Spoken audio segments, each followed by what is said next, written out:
Oh, Taylor just coughed at the start of the show. Fantastic. Let's just start over.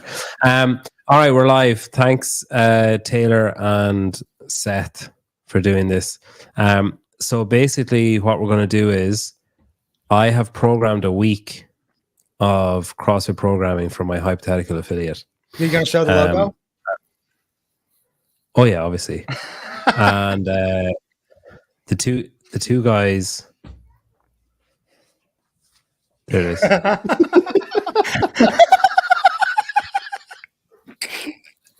Holy shit, dude. My only wish that I did something up here, like so it looked like a wiener, like a rainbow with a pot of gold at the end. Yeah, like a winky.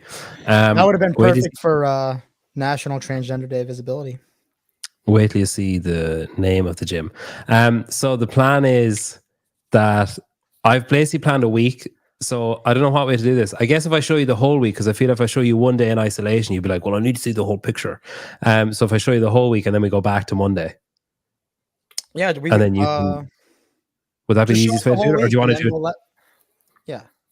But do you want to do it day by day, or do you want to see the whole week and then go back and go day by day? You're gonna. I'm so glad we sorted this out before we went live. Seth, you let me know what you think. My opinion is that we should see the whole week, and then we should start with like some presumptions, and then go into the programming. Like, who are your members? Yeah. I think we should start with the whole week. Okay. Yes. All right. That sounds good. So the gym is called CrossFit Pedophilia. Oh my God. Jesus Christ. No one's gonna read it that way. Oh my God. Okay. So on day one, when all my members are based off, if you're saying you need to work out with assumptions who the members are, just through mistake alone, there'll be about 15 50-year-old men will turn up to the first class. And one cop. It's gonna be all priests. Wow. And then some kind of like undercover cop who's going to turn up and be like, I just need to check this place out just to make sure that like, you know, what this story is. All right. So Monday. I've done front squats, 3 sets of 10 with 90-second rest in between. And then for the workout afterwards, I haven't put in the warm up or any of that kind of stuff in it. Just because, like, honestly, I couldn't be fucking arsed. And as well, it just would have taken up too much space on the screen.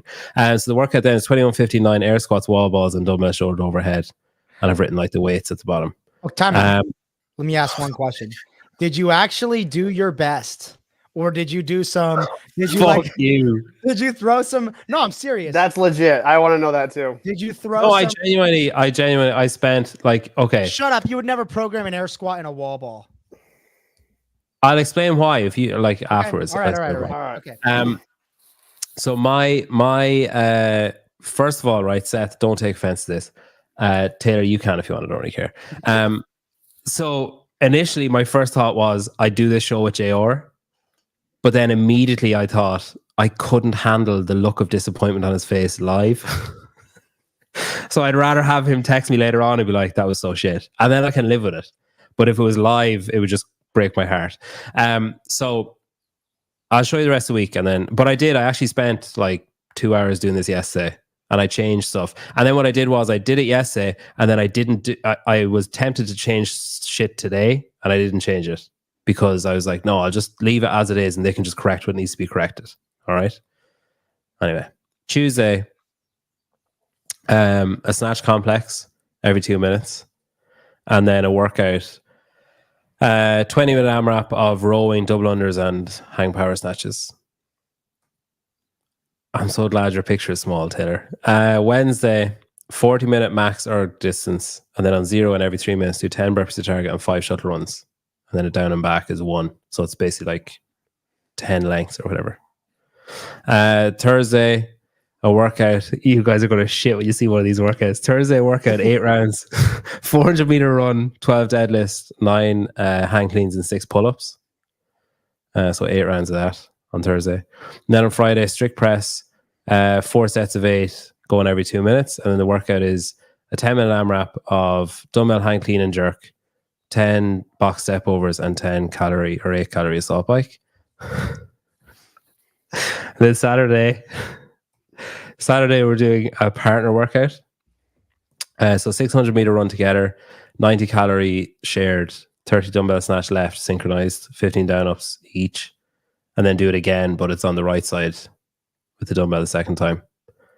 And then like Sunday the day rest. Are you going to be able to show us a full like?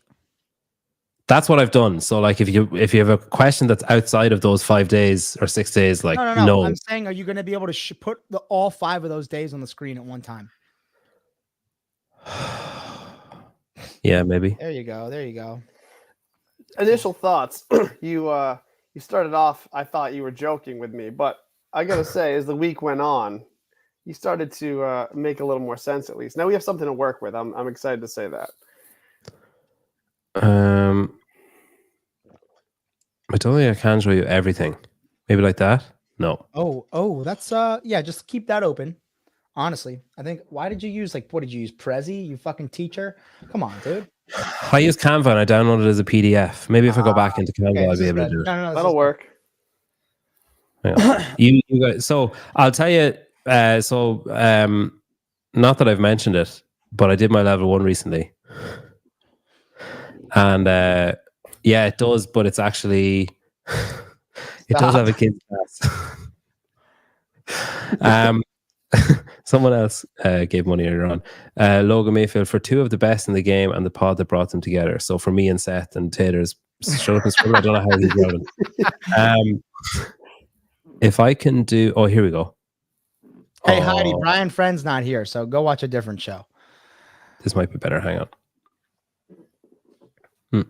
Can you hear my chair squeak when I'm a little bit? Okay. Not bad. Tighten that thing up. Is this better or worse? Oh, that's I kind of like that's good enough, I think. That's fine. Yeah, that's fine. I can show you like half the week anyway. Squint to see what's coming to remind ourselves. So yeah, that'll work. You got to tell us to start. What, generally speaking, what is your goal when you're programming for your affiliate? Okay, first of all, I didn't check, but it's pretty safe to assume that this is not already an affiliate. The CrossFit Pedro file does not exist somewhere. So my goal was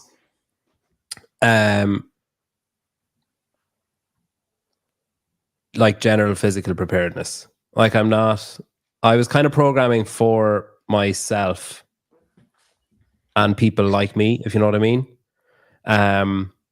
And like, maybe that's wrong. Maybe I should be programming for like the absolute elite. But I was like, if I just program for myself, stuff that I don't like doing, stuff that I'm not good at, stuff that I need to do more of, stuff that I need to be good at, stuff that I've seen. So like, I think everybody's influenced by other people. So like, there are elements in this of stuff I've done on Sentinel. There's stuff I've seen in like affiliates I've visited, stuff I've done in my old affiliate, stuff I've seen, different places. And then there are definitely elements, which I think is probably going to be your first issue, where I tried to overcomplicate things and overthink things, and was like, oh, well, on the level 1 they said this, so I'll include that, and then that'll really fuck it up. But it just fucked it up, not in the way I intended to, which is probably your issue with Monday. Go ahead, Taylor. I was gonna say, I think generally speaking, for me, when me and Andy are programming for CrossFit Charlotte, or when I have alone in the past, what I try to look to, I don't necessarily subscribe to the idea that I'm programming for a CrossFit Games athlete, and then every person at the gym who no one can do that needs to do the scaled version of the workout. I don't subscribe to that. I would say most of the way I program in general is, if .com is the RX prescription, it's pretty in line with that for the most part. There are some, like I was looking at .com the other day, and there's a hero workout that's a 25-minute AMRAP of 8 freestanding handstand push-ups and 1 seated L-sit legless rope climb. And that's, you could put that on .com, and maybe 1% of people who do .com can actually do that. Less. Yeah, probably less.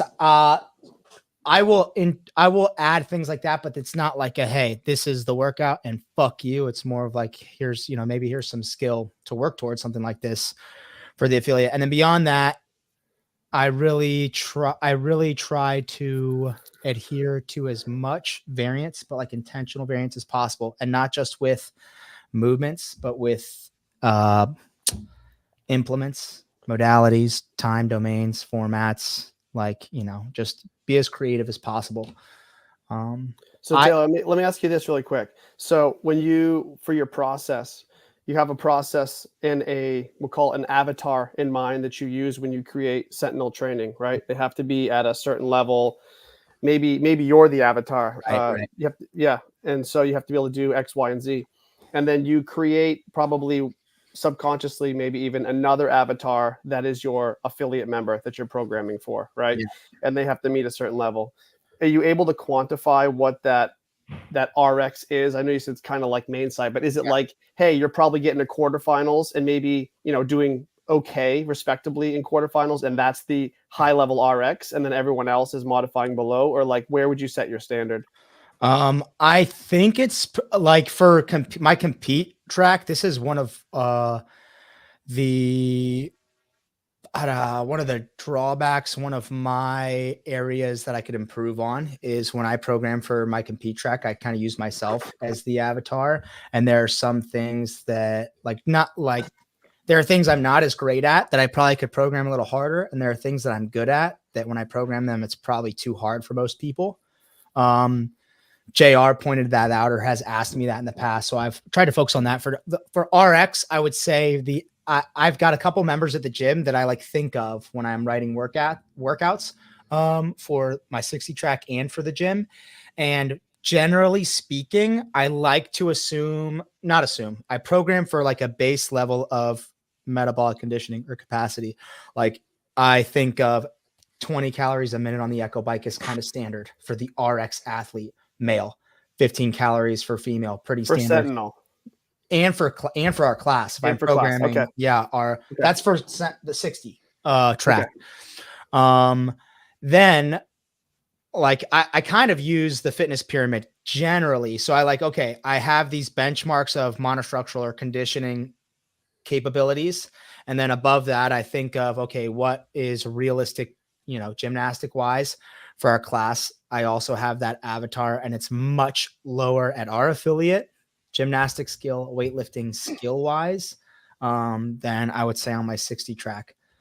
So things like muscle ups or handstand walks or handstand push-ups, when we program in them at the gym, the volume has to be really intentional. Like throwing a workout that's like 1 mile run, 30 muscle ups, 1 mile run. There's like, no one's going to get a good stimulus out of that. So It's just got to be different. So yes, the answer is yes. What that avatar is, I've never tried to objectively quantify it, which maybe I should. Yeah. There's no right or wrong answer for that either, right? It's because, first of all, your gym population is different than one of my gym populations, and so on and so forth. So, but yeah, I guess I try to think of like, I'm looking at the most so I have my Jump Ship 90, my competitors, that's built first. That's like, you're probably getting to semifinals or you're having a shot at getting to semifinals. Yeah. You're reasonably there if you can do everything RX there or beyond. And then you have like, several steps down would be like your class level athlete. So if I can build the competitor first and use that as okay, this would be the best person that would ever come to my gym ever. What is that next level down for me to give somebody a chance to challenge themselves, but also if I'm doing my job well and I'm progressing my entire class or every gym that follows the Jump Ship class program, I also have to make it challenging enough for those who are progressing to continue to progress. So that's always the balance that I'm weighing in my head, is like when I'm choosing weights or choosing rep schemes or even certain skills.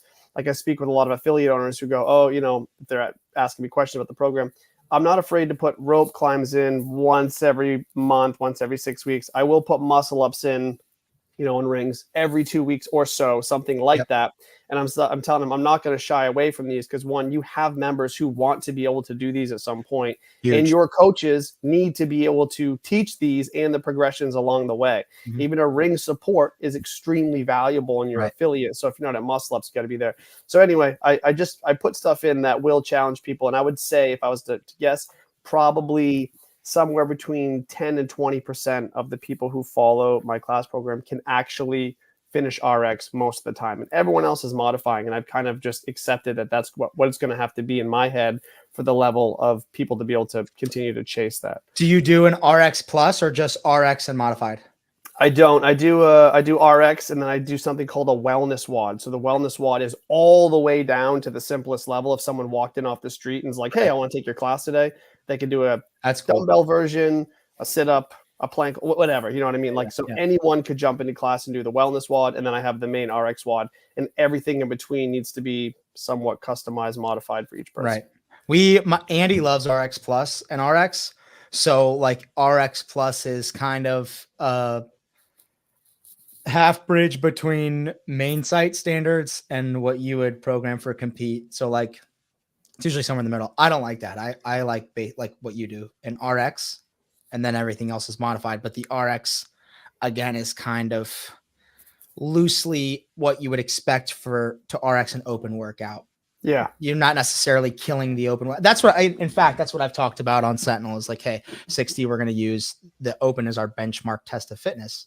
So when we're RXing workouts, we're making reasonable assumptions that this would RX an open workout. That doesn't mean you get through all 5 rounds of the 7 and 7, but you can do bar muscle ups and you can do some 35. I would guess your standard for getting through RX open is more of the old school 5-week open than the new school 3-week open. Correct. With skill wise, weight wise. Yes. And I think that's totally fair. I think that's probably where I am too, to be fair. Right. Yep. Peter. Okay. So we've got some, assumptions. Who are we programming for today? We're programming for Peter White, and that's who you've programmed for, your affiliate. So we're going to assume there's 30 of you taking class. You've got a sit gym. Every class is packed. Okay. Just if anyone missed the name, I just want to. Brian Finn, screenshot this and report on it. So CrossFit Pedophilia. Dude, I feel disgusting. First, like I said earlier on, first day, just going to be a lot of explaining, welcoming new members, on-ramping, and then like turning the ones away that have made the wrong assumption about what the place is, to giving them some useful information, pamphlets on where they can get help. Sorry? I was going to say, at a glance, I'd like to commend you. To me, initially off the bat, it looks like in terms of like equipment you're using, there seems like there's some pretty good variance. It's not a barbell. So I'll tell you what I did do, right? So I like listening to you guys talk. By and large, I was thinking, I didn't do that as you were talking. But what I did do was I tried to vary it. So I tried to have different time domains and different what's the word? Like focus of the workout is in, the way some of them are for time, some of them are for work, whatever. I tried to vary priority, that as well. task, time priority. Yeah. I tried to vary that. I tried to vary the duration of the workouts. I tried to vary the type of session. So like I wanted 2 strength sessions, an Olympic session, a long cardio session, and then like a Saturday like partner workout and a longer workout somewhere during the week. So I wanted like variance in that way. I wanted variance in the type of strength session, and I wanted variance in the movements and equipment that was being used. So I didn't just want to use barbells all week or dumbbells all week or whatever. And then I also tried to vary like the movements, as in I tried to tick the box of like, okay, there's squatting, there's gymnastics, there's, like that kind of way, like ticking through it. So that's what I was trying to do when I did it. And then I'll explain, I know everyone's going to like fucking take the piss out of the Monday one, but I'll just explain my flawed logic. Even though there was logic there, it was flawed. So when I was on the level 1, they were talking about when you're programming something and you do, the guy like Johnny who gave me the level 1, if he ever sees this, he's going to be like, that's not what I fucking meant, you dickhead. What are you saying? I'll tell you what he meant. They were talking about like not having movements that cross over with each other, so that you're not. Redundancy or complementary movements. Redundant movements or complementary. Yeah, and interference. Yeah, No. interfere. I guess Yeah. that would be a better word for redundant. They interfere with one another. Yeah, so he was like, that sometimes, by and large, it calls for complementary, Right. but that it's useful and fun and different to throw in interfering ones like every now and then, or whatever. Necessary. It's Yeah. actually just as important to have interfering movements as complementary movements. So on Monday I did squats for the strength, and this might be me bastardizing it, but this is from something I've done with Sentinel, where we'll do snatches and then the workout at the end will have snatches in it, or we'll do like, a clean session and the workout at the end will have some cleans in it or something. So it's an opportunity to practice what you've done, basically, or to kind of, I don't know, double down on the movements or whatever. So that was my logic on doing wall balls. So I want to do wall balls and dumbbell shoulder overhead because I thought they'd interfere with each other. And then I was like, what else would interfere with wall balls? I was like, air squats. If you did air squats, 21 air squats. So this is like a sprint workout. So if you did 21 air squats, your legs are a bit like, oh, fuck. Then you do 21 wall balls and your legs are fucked. And then your shoulders are starting to fry. And then you have to do 21 dumbbell shoulder overhead. I was like, oh, that could actually be fun, because people go in thinking, piece of piss, air squats, like, this is fucking joke town. Is this a foundations workout? And then they'll get like halfway through the 15 and be like, all right, I'm going to like go and join another pedophile gym. I like your rationale behind it, and I think it probably makes a great workout. I just hate the way it looks. I'll be honest, and that's a personal opinion. I don't like the way it looks, and I probably. What do you mean looks though? What do you mean? As in, like, I could picturing never it see happening. air squat and wall ball in the same workout where they're repeating. If it was like a chipper, and maybe on either end of the chipper there's like 100 air squats, in the middle there's 50 wall balls, maybe I'd be okay with that. But I would change this workout to 42, 30, 18 wall ball, dumbbell shoulder overhead, and leave it at that. Maybe. Well, what's the time domain you're looking for? I thought it would take like the average person like 6-ish minutes, like 6 or 7 minutes. I think I would probably change it to 42, 30, 18. And if people scaled appropriately, I think I would be around like maybe even faster than 6 for someone who's really good with. You can cycle dumbbell shoulder overhead really fast. If you want to be fast and you like to play the interfering game, you could kind of change air squats to push-ups if you wanted, or even hand release push-ups, and just give that kind of upper body stimulus there too. I don't think there's anything inherently wrong with your workout, but I agree it looks it just looks clunky, right? And the back-to-back squats for essentially what would be close to the same speed. Maybe your air squat's a little faster as you're waiting for the wall ball, but most people in a class are finding a more consistent rhythm, because we have to remember, you're not serving this up to competitors, you're serving it up to everyday people who are still trying to find depth in their squat. So you're not going to get that sort of like crazy stimulus that you want out of it. I think with the back-to-back squatting, you're just going to end up building a bunch of fatigue. And if you want to do that, that's fine. But I would maybe just take air squats and use another body weight movement in place. That might clean it up a bit too. Could also sorry. So row. You already have rowing the next day, so never mind. When you programmed this, did you? I guess we were talking about process to start. I try to look. I guess since June, I haven't programmed anything with nothing to look back at in a really long time. Like, you start a new gym and you don't have anything to go off of, and you just start. But typically I would look at the 2 previous weeks and then what's missing, what haven't I done, prioritize that, program a week, and then look at the week before and the week before that, and then program the next week. So I try to be a week to 2 weeks out at a time. Yes. You see, we didn't do any squats the week before, so that's why we did so much squats.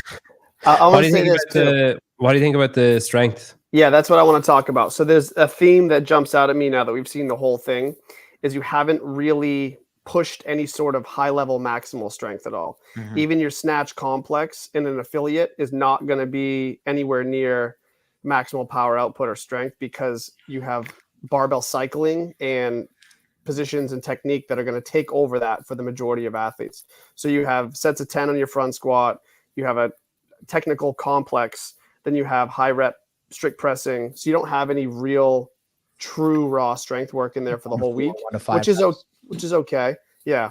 And See, then sorry, go on. go ahead. No, go. In my head, I was like, all right, thinking about if I actually had a gym, and this probably isn't very CrossFit of me, but if I actually had a gym, I'm just kind of torn on the strength thing of just doing like, say, 5x5 front squats like every week, or doing like 5x5 front squats one week and back squats the next week, versus doing 3 weeks of sets of 10 and then 3 weeks of sets of 5, or sets of 8 or whatever. And you know what I mean? I'll give you the quickest spiel I can on that. So in an affiliate, you have inconsistent attendance from members, right? So one thing you need to stay away from, in my very strong opinion, is any form of strength cycles. Agreed. You'll never be able to get someone to stick to it, to adhere to it, to hit the percentages you want. It is the quickest way to frustrate a member in their strength progress. And to bore people. Yes, yes. And we do heavy days every week. And when I first moved to Charlotte, I hated it. Now I love it. Every time I do a heavy day with class, I PR. Yes. People love heavy days. And there's always going to be someone like who's not that consistent comer. And they're like, oh, but I want to breathe and get out of breath today. What the fuck is this? But you have to educate them and explain to them, hey, your intensity is not coming from getting out of breath today, but your intensity is coming from your ability to put more loading on the barbell relative to your technique. And so what I do for heavy days, I almost always have a conditioning something, a heart rate elevator with my heavy days, but they're usually shorter, and they're either really short, so you have plenty of recovery before you lift the bar after, because I'm a big proponent of lifting after the Metcon, or it's just real simple so that you're using it kind of as an extension of your warm-up before you touch the bar. But you're going to get more time and more energy to put into the heavier stuff to come. And I just do that again because the general athlete coming into affiliate does not adhere to the warm-up you give them. They're goofing around. They're not taking it serious. And if you want somebody to really be as warm as they can before they start to push something heavy, you got to nudge them on a little more than just saying, yeah, that's my opinion. Is that just personal experience and what you've seen over the years in terms of people doing a better job of lifting heavy after a workout or after cardio? Yeah, personally, yes. And I love it personally. Yeah, I think it does so many things that a good warm-up should do. So I don't think you have to do it that way. I think people don't warm up right. So you're not going to get them to warm up right. So the easiest way to get them warm is the conditioning for sure. And so that's just the hack I use. And as someone who trains a lot, I would much rather do 30 minutes of intervals and be warm as fuck than spend 30 minutes doing mobility and fucking dead bugs and shit. I don't want to do that. So if you did a shitload of wall balls on Monday, or not even a shitload, it's not that many, but you have whatever it is, 45 reps in your workout plus some air squats, you don't need to spend a ton of time warming up the squat. You're going to get through it round after round. The wall ball is going to push you a little further into the bottom of your squat. It's going to force you to be a little more upright. It's going to fix your front squat position for you through the workout. Then if you were going to front squat after, you would be primed, your central nervous system, your tissue would be full of oxygen-rich blood for energy. Like you'd be ready to go. You'd be so ready to lift front squats. Whether you want to do sets of 10 or build to a heavy single, you'll be ready. So that's kind of why I think of it that way. Go back to that screen, Peter. I had another idea. I saw a comment that inspired this idea. This person goes, what if it were... Oh, the interval one. No. What if it were air squat, shoulder overhead, then wall ball? So you do the simple movements first and the compound movements after. And I thought, well, you could instead do a medicine ball front squat, a wall ball push press throw. I don't know if you've ever done those or seen those, and then a full wall ball. That would be kind of cool. You do the squat, you do the throw, then you do the full movement. I just thinking outside the box there. I just hate unbelievable comment. Show me the dog. I just hate seeing air squat next to wall ball, dude. But that's just my own pet peeve type of shit. But that's okay. 6 to 7 minute workout, squatting, and then your next day. Taylor, are you wearing pants? Yeah, but they're kind of tan. So if I were to let me flash a little leg. Oh, there we go. Okay. Ow, fuck, cramp. Oh. Does Seth bleach his hair? And then Corey actually answered for his Seth, so you don't need to worry about it. God bleaches Seth. All right. Okay. So Monday. So after listening to Seth, I think that I don't know. I've always been on the fence of that strength thing has always been a bugbear for me, because I'm not educated enough to have an answer to it myself. And I've always kind of flitted like from side to side being like, progressions make more sense and like a cycle makes more sense because of that. But then I've also thought of like, but there must be a reason why Greg was adamant on the other way. And then there must be a reason why so many CrossFit gyms do it. And then hearing you explain the logic of like, and then I was that person. Like I was the person who maybe didn't go on a Tuesday for 3 weeks in a row, so didn't do the sets of 10 on strict press, and then was coming in when it was sets of 8 and was pissed off that everyone else was on like whatever and I was on whatever, but I'd missed 3 weeks, and you know, you can't be annoyed at the work you don't do, I guess. Do you write progressions, Seth, for Jump Ship or the online programming? Compete or? Cool. Nope. If I have a one-on-one athlete and I know them, I know all their details, I know them very well, occasionally we'll use a progression to get over a hump, but for the most part, it's GPP. All right. We look at Tuesday. Oh, what's the female weight for wall ball for the 14. open?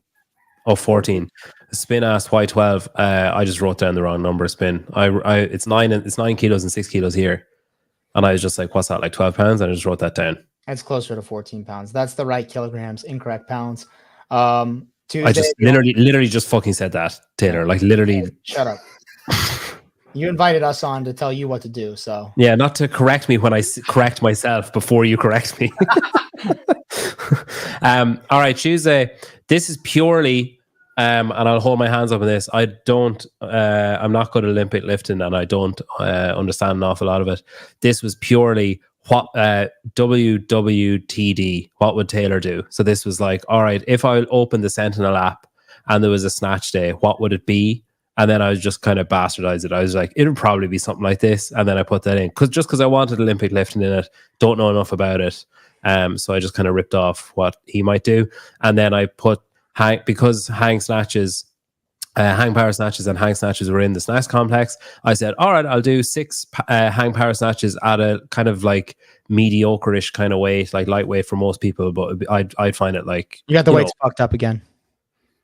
Oh, fuck's sake. 115, but it's all good. Just go by the kilos. I was like, right, mediocre weight, like 6 hang power snatch to 50 kilos in a 20-minute AMRAP. I'd probably my aim would be to hang on to the bar for the 6 and then just like slog through the other bits, and then that would be my focus for it. If I was doing that, I mean.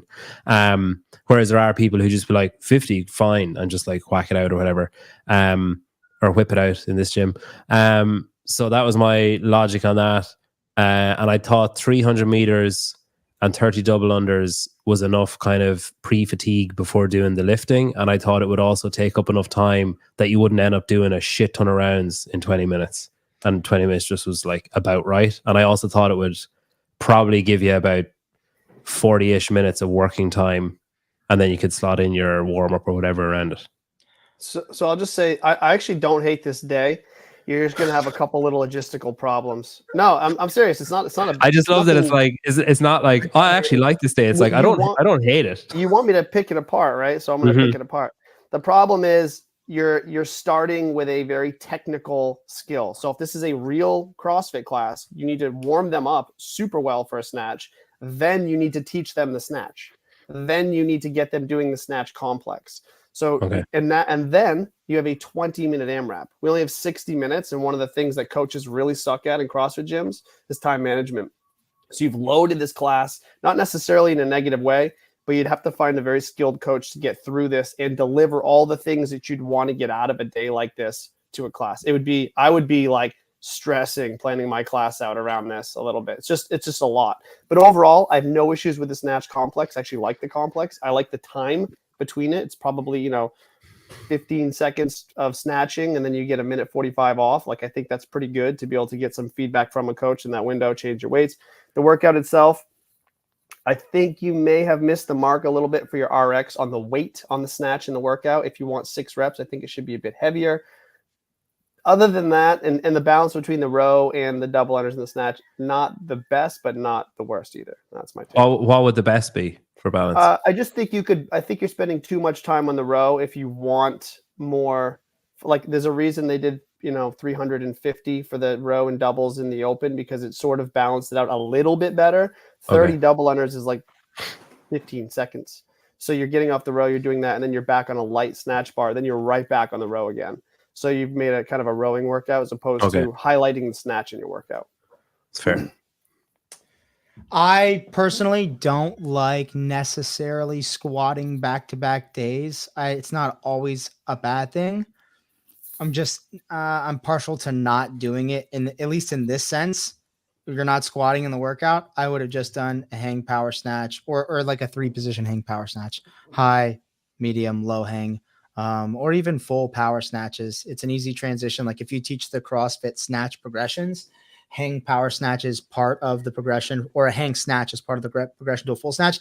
So if you use that with a PVC pipe in the warm up, people know how to do the hang power snatch. Then they're doing a full power snatch and they can do it in the workout. I also don't like the meter, the 300. I don't like the distance of the row for what Seth said, but I would also change it to calorie. I like rowing for calories more often than not. I don't know. I just like calorie row better. I like your point about the squatting though. I think that's, you could have just avoided that by just keeping it power. Okay. Yeah, that's fair. Fair. Probably expected as well. I think both days. I knew both days had flaws. And I think air squats and wall balls and this workout and the sets of 10 on the front squats were probably in the entire week the 3 things that I was like, I'm not sure about that. So it's, you know. Saw Abby dome it, fuck her forehead up. I've done that before. Crazy, dude. The picture of her face, jacked up. From snatching? Yeah, fucking like had full stitches right there. Oh, shit. Sydney did it too. Sydney Wells, but it looked like she had a fucking, like a massive zit forever. A unicorn. Yeah, mine went away, dude. I'm fucking magic. Sorry, I'm covering up your face, Seth, with all these. What do you enjoy more? Teacher evaluations or programming critique? Will tears be shed? No, I don't give a shit. Like, these two know more than, they'll forget more than I'll ever know about programming. So it's like, I actually don't care. And funnily enough, we actually don't get teacher evaluations really in Ireland. It's just like, yeah, you're probably fine. And then they come and inspect the whole school. But like, literally, unless I set up this gym, I don't think it's possible for me to get fired from my job. Unless I set this gym up and called it this, I think I'm pretty golden. All right, Wednesday. I like everything about Wednesday. I just wouldn't say max erg. I would specify between either a ski erg or a bike erg. I would probably make them bike erg because you rode the day before. I just think most people also wouldn't get the intensity that you'd want them to get out of a ski. So maybe instead of an erg, max. Was that what you meant? Bike erg?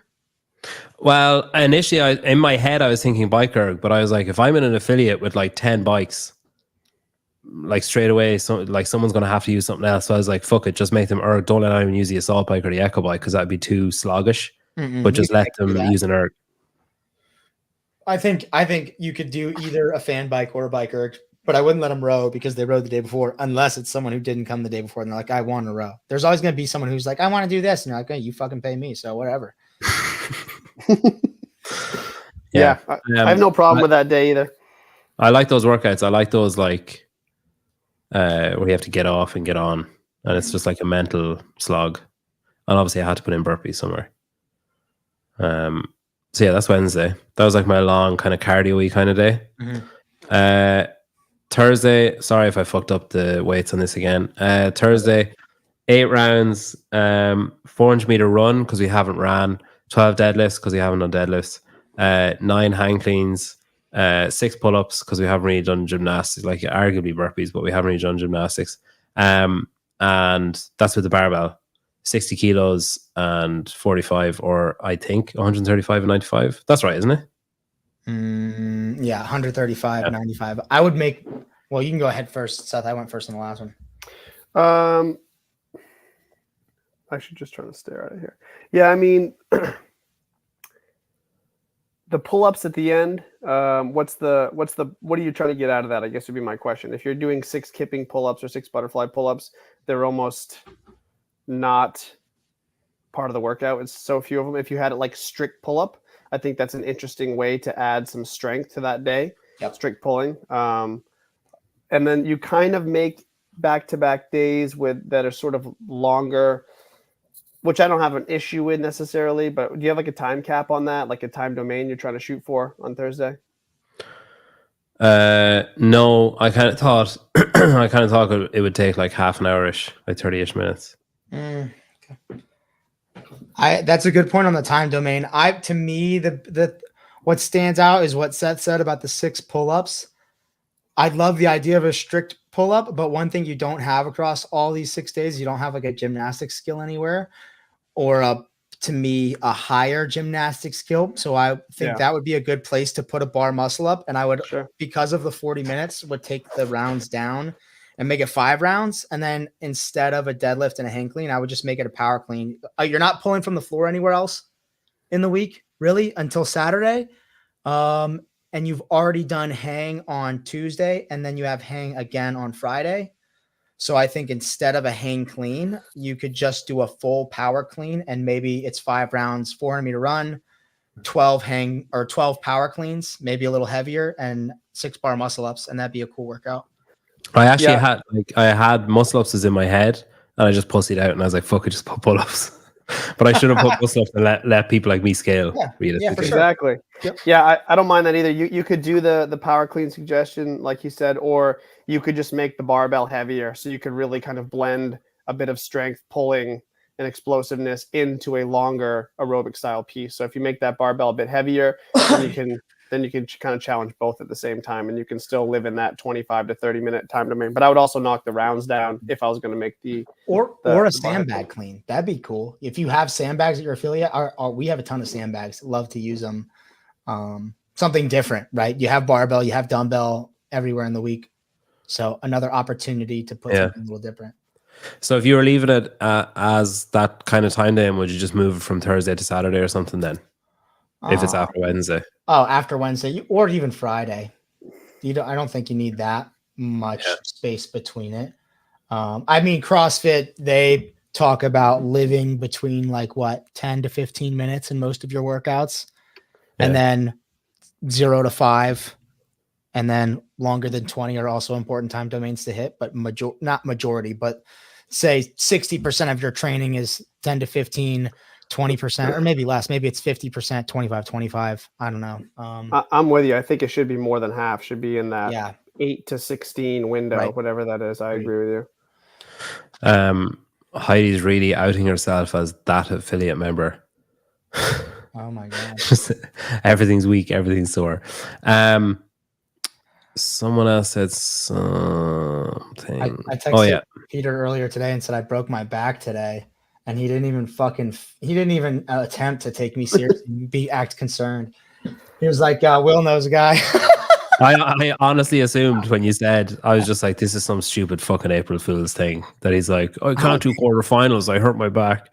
Allegra says Sentinel is the best out there. I've tried just about every other program.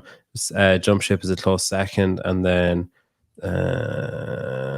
I gotta say, my favorite other Seth Page is the person I admire most in the programming world. And for when I've seen a bit of your Jump Ship, but I used to really love Misfit when you were with Misfit, and then when you left, I hate it now.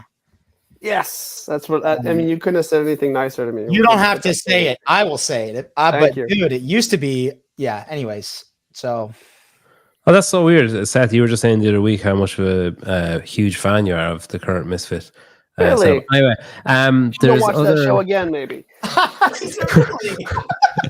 Are you guys going to come out with a collaboration program? So Seth just brought out Pump Ship, and then you can do Self Pump. Let's do it. Maybe we will. You can do Partner Pump. You self pump with a partner.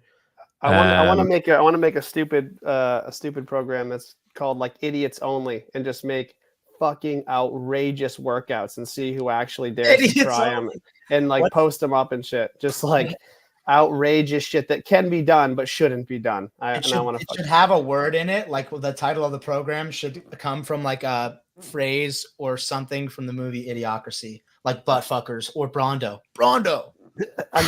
We got to get to work on that. Basically, that's a fucking great movie.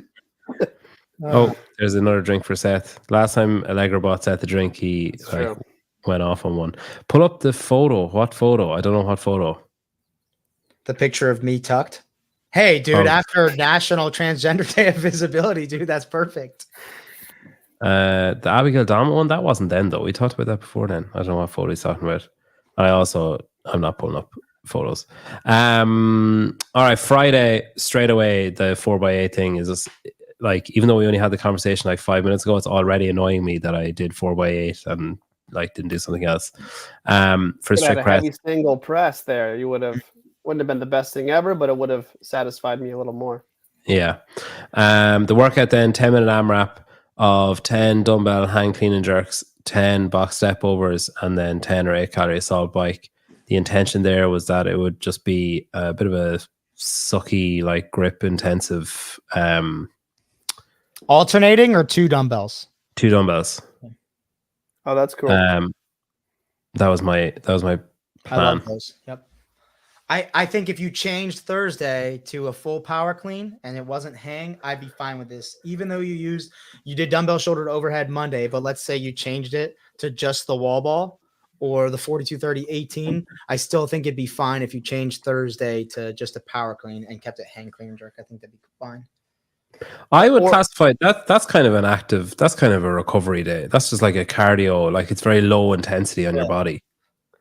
Friday? The Wednesday. Oh, Wednesday. Yeah. And also like Sunday, you have a fucking day off on Sunday. But I also agree, and to Seth's point, I don't think you should ever program a consistent active recovery day to gym because people are inconsistent. So every day needs to be an opportunity for intensity for somebody who wants it. And yes, I totally agree with that. So like what I do is I set up Thursdays as more of your Wednesday style workout. It's longer, challenging, but I also will put in skill work in there that maybe you wouldn't see during a normal rest of the week because maybe you just don't have time to get into the nitty gritty of that. So you might get a out of the box skill and some aerobic work on a Thursday. So it's still giving you a ton of value, even if it's a day where you really should be slowing it down.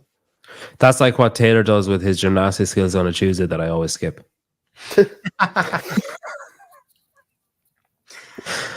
That's funny. All right. So you would have rather that strict press be a one single, like one heavy one? I would just say build to give them some time. If you have 4 sets every 2 minutes, maybe put 10, 12 minutes on the clock. You have them do like a couple sets of super light 10 to warm up the shoulders, and then give them the rest of the time to build to a heavy single. Any way they want. Is there a movement you'd rather see there instead of strict press? I mean, so here's the interesting thing about programming, and this is what we do when we see open workouts and quarterfinal workouts and everything else. There are a million ways to do this, and there's not necessarily a right or wrong way. We could argue that there are better or more productive ways or less productive ways, but your press is fine. If your goal is to have people work on their pressing strength overhead, that's a fine place to put it, and you can do it a number of ways. So I could say, oh, I'd much rather you do X, Y, or Z, but it doesn't necessarily make it better. Yeah. The reason I put in strict press is because I remember about like 18 months ago, JR said that the sport of CrossFit is overhead. So I was just like, I better put in some strict press somewhere. What you could also miss, and I think what a lot of people miss in affiliate programming is somewhere in the old early journal articles, they talk about gymnastic exercises being the predominant driver or like the best way to develop upper body strength, whereas weightlifting or external loads are the best way to develop lower body, hip, core strength. So a dip, a strict pull-up, regular push-ups. I mean, how many females are like, oh, my upper body's weak. I need to bench more. I need to strict press more, but they can't do a push-up or a pull-up. Yeah. That's like the requisite builder of body weight strength. And it could be a weighted dip or a weighted pull-up. People don't do that enough, I think. Agreed. I don't think people do anywhere near as many just push-ups. People don't do push-ups, and they're like, I can't do push-ups. It's like, you can't push yourself off the ground? You can't do a push-up? What are we talking about here? Heidi, you should do push-ups and pull-ups every day. I'm not even kidding. For even some games athletes, I know of several that like if they have a pressing or an upper body pulling weakness, they'll do strict pull-ups every day. So you could do like, I don't know, 10 push-ups, 10 strict pull-ups every day, Heidi, for a month, and then up it. You're not going to get hurt doing that. Specifically to Heidi. This is this photo that's been. Fuck you, dude. Thanks, Brian Spin. Jeez, dude, they should have put somebody else's picture for Heath Ledger, but he's a great actor. You know, if it was anybody that was going to take me from the rear without consent, I guess I would allow it to be Heath Ledger.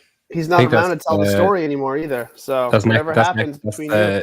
That's necrophilia. That'd be CrossFit necrophilia. You'd be out there. Wow. Yeah, you weren't expecting that to come out today. Okay, so Saturday then. My aim for Saturday was to have like just like, you know, like community bollocks or whatever on a Saturday of like, oh, Saturday, no one's at work, or most people aren't at work, so we have time and we'll just do what? What the fuck is a down up? A down up, like a burpee, but you don't go all the way down to the ground. You go into like a plank. Don't ever do that in a fucking CrossFit class. That's my only gripe about the workout. Why not? I just do a fucking burpee. Why not? Well, the only reason I didn't do burpees is because we did burpees on. Then don't do a burpee. Do something different. You could do you did box jumps or step ups Friday. You could do a box jump, or there's no box jumps in the week, right? Yeah. Box jump over. If you, I mean, I don't know. A down up is close enough to a burpee to where it's, to me, it's almost the same thing. Just make it a full burpee if you're going to do it twice in a week. I love burpees more than anybody, so I don't care if you do them twice in a week. Yeah, I think it's fine too. Yeah, debatable. If you love them more than anybody. Do you program devil's press for this? This is, I'll say I do, but please disagree if you have. I've heard people are like, oh, I'd never program devil's press in a class or for a 60 program. I do, but I usually, just for logistical sake, I usually program them as single arm. Alternating? Cool. Yeah, alternating, or I guess, yeah, usually alternating, but because I think the stimulus is good and you can go heavy enough to still get a challenge out of it, but most gyms don't have enough dumbbells. For two. Copy. I didn't realize the devil's press was 2 dumbbells until like a week ago. I always assumed it was just like 1. Even when someone writes 2 by 50-pound dumbbells? You've never written that for us, I fucking always, if I put 2 dumbbells, I write it that way for idiots like you, bro. Anytime I just see devil's press, I just think, I always just think 1 dumbbell. I don't know. I like it a lot. It was only Chase said it the other day, and I was like, "Oh shit, it's 2." Okay, didn't realize that. I don't subscribe to like, oh, they're dangerous. Well, then a sandbag clean's dangerous, or anything pulling off the floor. Is that why you think people don't program them? Because there are people who are very prominent in the community who will be like, oh, I would never do it for a class. I think Scott Panchik said that. I don't have any issue with it. I don't know what the problem is. But if you do a dumbbell snatch, if you do a burpee, said that because he's never seen a devil's press on main site. So why would he program a devil's press for his affiliate? I think is verbatim. Anyways, I just disagree with that. For $5, what is a CrossFit substitute for lateral raise? But you paid $2. What? A high pull, maybe a little bit. Sumo deadlift high pull. Yeah, something like that. Pull. Lateral raise out to the side. Substitute. Yeah, whatever's getting your elbows out to the side, because we're not sticking anything that far away from our body, basically, ever. Right. If you wanna get into real gymnastics, you can start to practice iron cross and stuff. Oh, I was gonna say iron cross or archer push-ups, but that's an archer push-up. Yeah. Oh, sorry. You'll give me. Sorry. So the $2 was to get the question asked, and then the $5 was a reward if I could get it. Well, I would have said iron cross. Hey, are you really a CPA? Answer in the comments, dude. Because I use a AI tax service, but I could use somebody who's worth a shit if this guy actually is. But you know, just curious. So I was saying to Taylor before we started, my intention with this is to make a series out of it. So the next.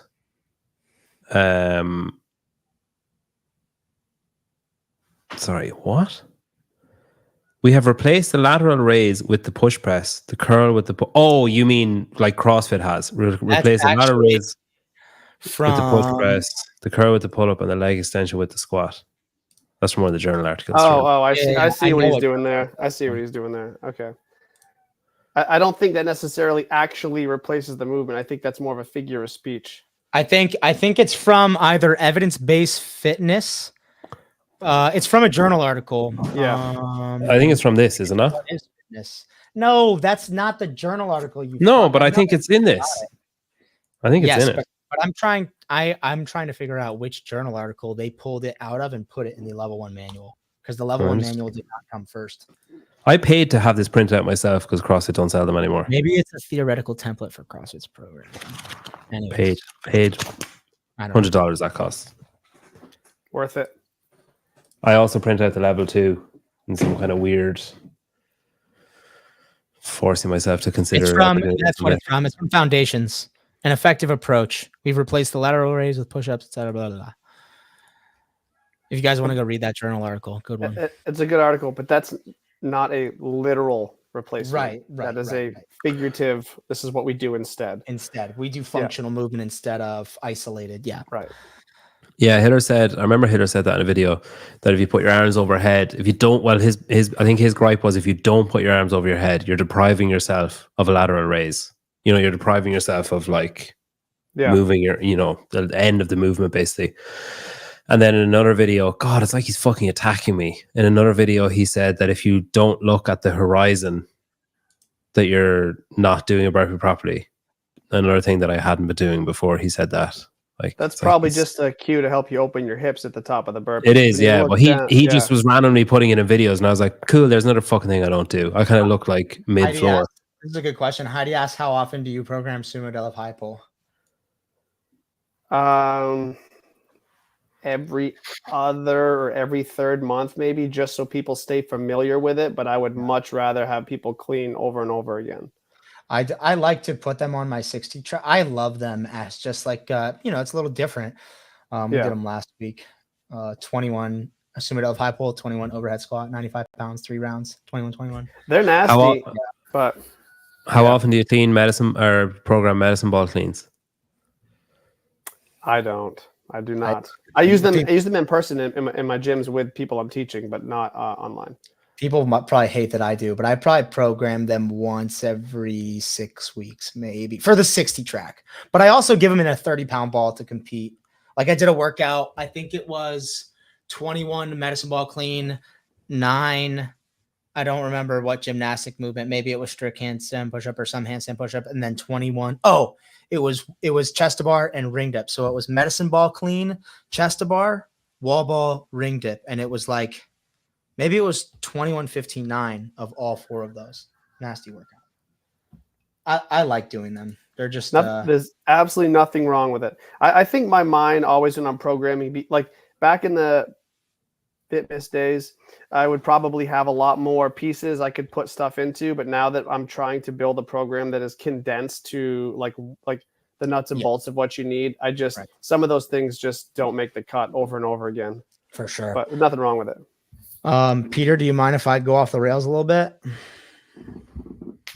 All right. Last week on Shut Up and Scribble. Wait, hold on. How far off the rails? Like,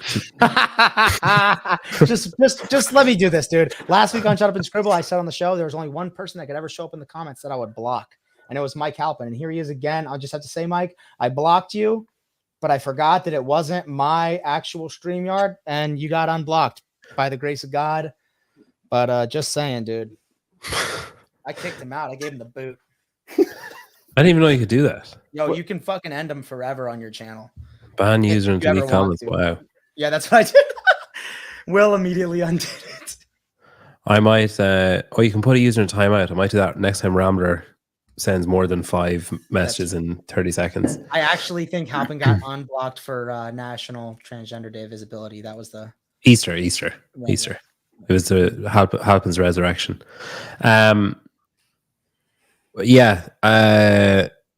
Thinking of doing a series, Seth. Haven't run this by you yet, but Taylor said, "Oh, it could be cool if you taught me how to program for myself from scratch, from zero." That'd be cool. And then there's other I could do what would I program for an elite level athlete, and then you guys could be like, "That's fucking so stupid." You'd kill them. You'd kill them, or they wouldn't make it through the open. One or the other. It's gonna be workout for the idiots only post I'll make eventually. Yeah. What are you gonna say, Taylor? No, I was just thinking back to. Well, you said how do you program for an elite athlete? I was thinking back to what Seth said about not ever using progressions, and I was thinking back to two of my athletes, Emily and Michelle, who were both really strong female athletes, like super strong. And when I first took on Michelle, her engine was terrible. So I didn't let her do any strength progressions or lifting without being out of breath. And for her upper body strength, I prioritized like weighted and strict gymnastics. And I did something pretty similar with Emily, but Emily got more rested lifting because her engine's great. But I didn't have them on any sort of like weightlifting progression. And both of them before semifinals PR'd their split jerks, and they hit like 275 split jerks. Isn't that funny? Yeah, it's crazy. So yeah, there's so many ways, and I'm very careful about like when people like I need to get stronger, I need to get stronger. They want to be over prescribed strength work, and what does that do? It runs them down, burns them out, and they move through the same shitty patterns that are holding them back to begin with anyway, no matter how many times you try fixing it. So if you don't attack it from a different angle, then they're probably not going to get anywhere with it anyway, and they're just going to run themselves down in other areas. So I really am a huge believer. Yeah, I'm a huge believer along with you in GPP, and I really hate the programs that segment things so much. Yeah, me too.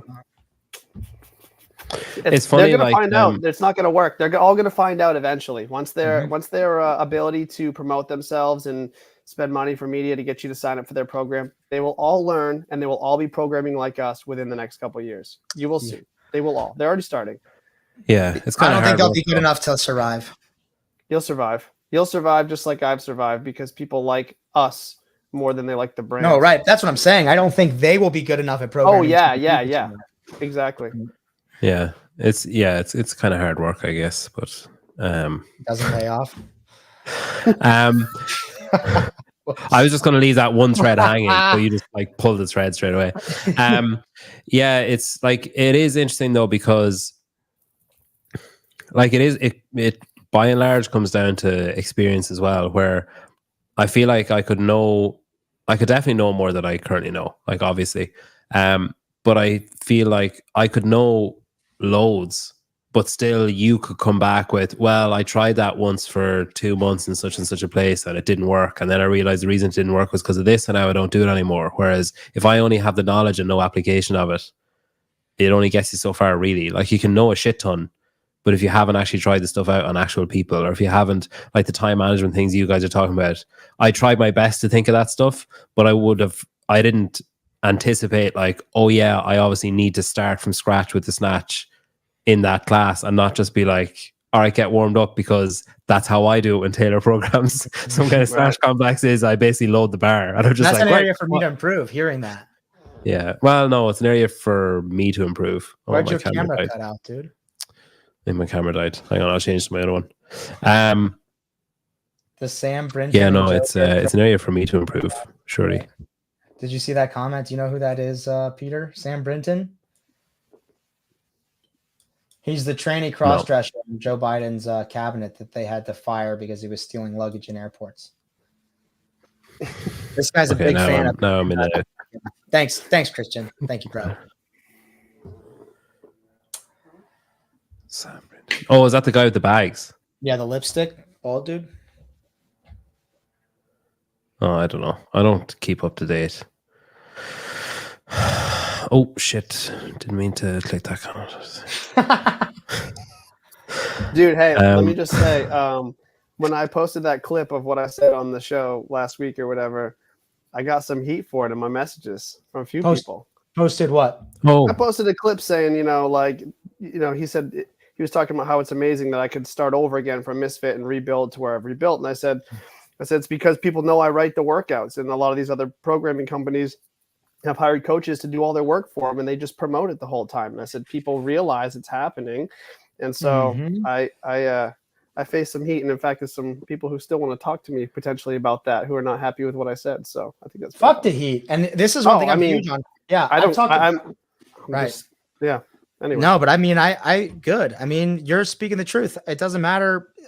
Yeah. I'll talk shit about all of them, but I will never not write the program. I like to do it too much, and I'm just very particular. And you can mentor someone and you can help bring someone in to help. But and CrossFit is also so young that I don't think that we have this massive track record of really brilliant minds that are programming. That's 25 years old. So it's not like it's been around forever, and there have Right. been enough people to express like, hey, these are the true people who are really good at it. And you know what? You know what fucking happened is it started to take off back in the early 2010s or whatever in a big way with the games, and it attracted all these really, really shitty strength and conditioning coaches to come into the field. And they fucked it up for almost a decade with telling people how they should be doing this, how they need to be doing their aerobic work, their strength work. And people believe these guys, and programs went down these really terrible roads.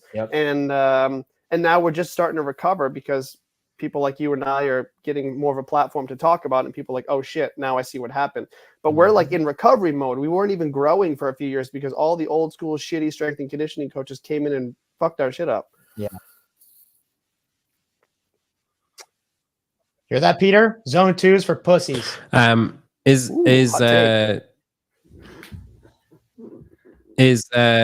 Seth's, now I'm trying to figure out if this is me or you, is Seth's feed like kind of pausing for anyone else, or is my internet shit?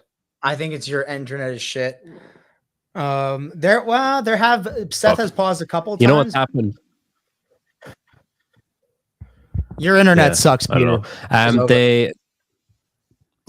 We're building a shed, like a garage out the back, and the guy came in the other day and was like, I was upstairs painting my son's bedroom, and I was trying to Shut Up and Scribble, and it stopped, and I was like, oh, thank God, no, it stopped. And I was like, oh, that's weird. And then the doorbell rang, and I went downstairs, or there was a knock on the door, and I went downstairs, and he was like, oh, is your internet gone? And I was like, yes, why? And he's like, oh, I think I just clipped a cable there with the dump truck. And I looked, and it was like literally like two halves, like fiber optic cables, like splayed out either end. And I was like, you think you hit it? And he was like, yeah, I think I must have hit it. And I was like, I mean, you clearly fucking hit it. And he was like, oh yeah, sure. Hey, Shit. Brian Spin, and I was like, did you get Brian Spin's text? Oh, he didn't text it to you. Just kidding. That wasn't meant for you, Peter. Never mind. It was sent to me and JR. And what the fuck were we talking about there? Oh yeah, when you were talking there, Seth, I feel like it was a key sentence. So you said that you got some messages, and then I missed the next line of like, did you say who it was from, or did you say what the messages were about? No, just got some heat from people supporting the brands that I talked about. I'll leave it at that. Oh, okay. Yeah, I think, to be honest, I think if something was said, now this might be different in practice, but in theory, if something was said about the way that I host a podcast or something, and if I thought that it was a dumb take, I don't think I'd reply to it. But if I thought there was a ring of truth to it, then I'd be like, I've got the easiest way to describe the big programs and how people should view them. Peter, are you frozen again?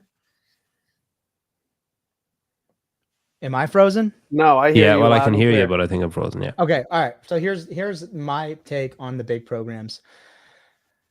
All of them prioritize the professional athletes over everyone else. Maybe with the exception of Mayhem. But even then, I'm not quite sure. But HWPO, Proven, Brute, Invictus, they all care about their racehorses, so to speak. The best of the best athletes, comp training, and their general tracks, all that they do to fund their escapades with their pro athletes. And you can see that in the programming.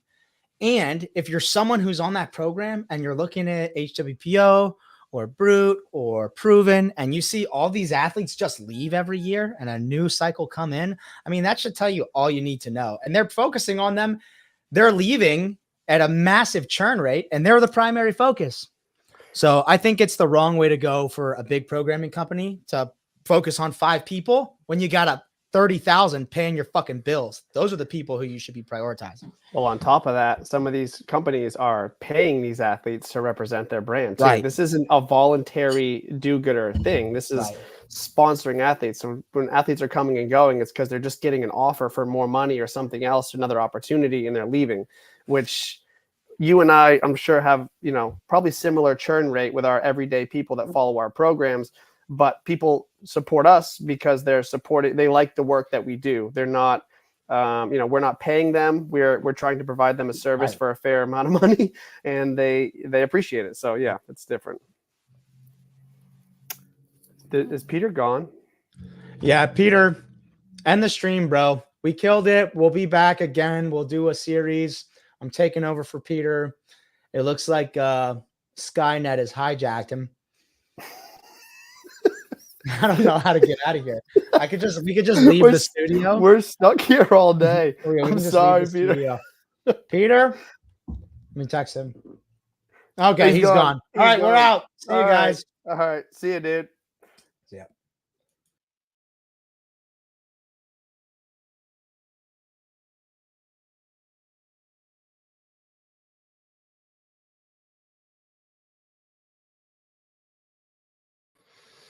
Okay.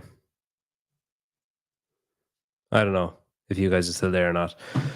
My internet is shit, so I'm using my neighbor's internet, and he doesn't actually know I'm using it. I just kind of hacked the password basically to get in. So I'm not sure if you guys can see me or if I'm on a different stream or if I'm actually here. So someone could just let me know if they can actually see me. That'd be great.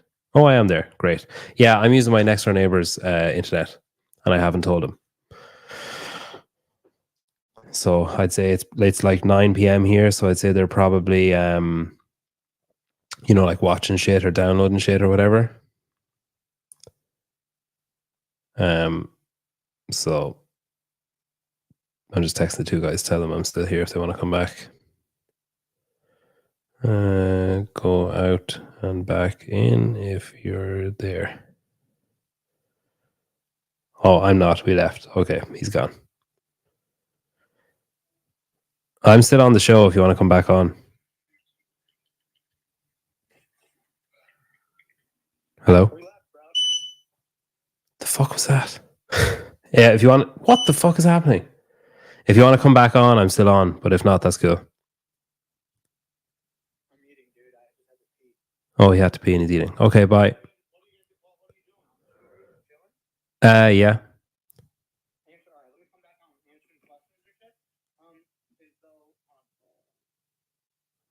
I think he's come back on.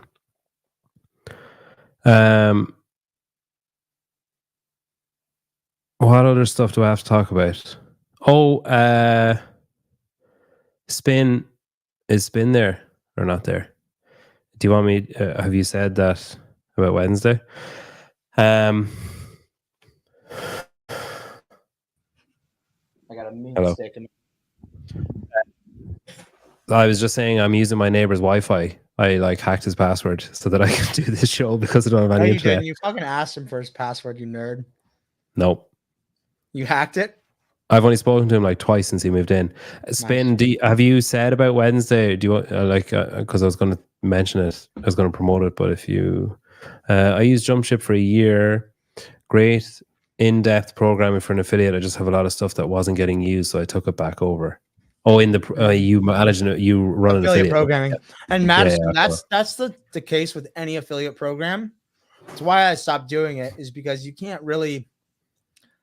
Me and JR agree that I think it's best as an affiliate to program for yourself because you know your members, you know what equipment you have, etc. That's not the case. No, not everyone can do that. So I would assume Seth is offering the best option out there. So they had to Spin had to postpone Colton Mertens and Jake German until next Wednesday. So the 10th. It was supposed to be this Wednesday. But Moldy Curtains and Jake German are going head to head on 100 burpees over the bar next Wednesday, the 10th of April. They got scared. They both got scared of each other. Yeah. Jake German wanted another week to prep, and Colton Mertens needed to eat more potatoes. Okay. What else was I going to say there? I thought we could do this maybe in after quarterfinals, maybe, because there'll be a lot going on now in the next couple of weeks. But we could do you guys teach me how to program for myself. Yeah, I'd for sure be down. We were just talking about making it a series, so love it. Yeah. I loaded my posterior today. Oh, yes.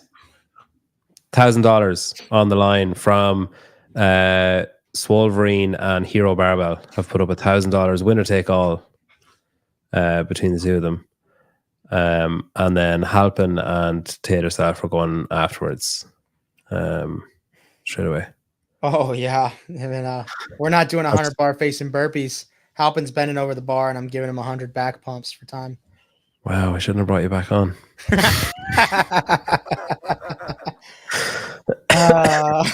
That's a new movement, actually. They just introduced it. They're bringing it out for quarterfinals. Yeah, 21 anal prolapses for time. Oh, I shouldn't have come back on myself either.